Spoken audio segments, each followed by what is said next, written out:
Hi guys, let's get directly into it. Open your Mpesa mobile app, go to transact and click on pay bill. Select Safaricom app there and then select Safaricom Postpaid. For account number, enter your phone number. Mine is this one. And then click continue.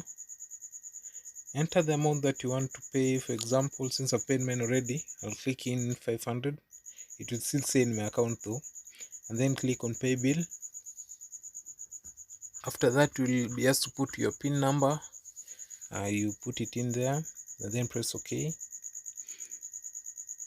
Yeah, and then you're done. Another alternative method is the Mpesa Toolkit. Yeah, Safaricom Toolkit, click on it, click on Mpesa like that, and then go to Lip on Mpesa.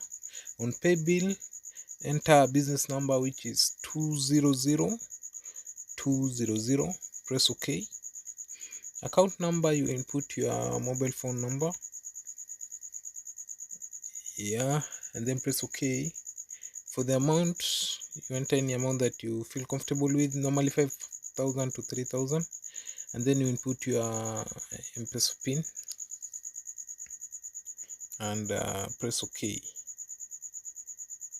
Yeah, it will reflect immediately in your postpaid account and your data will be turned on. So thank you for watching the video. Like if you're new to the channel, please subscribe. Thank you very much. Till next time.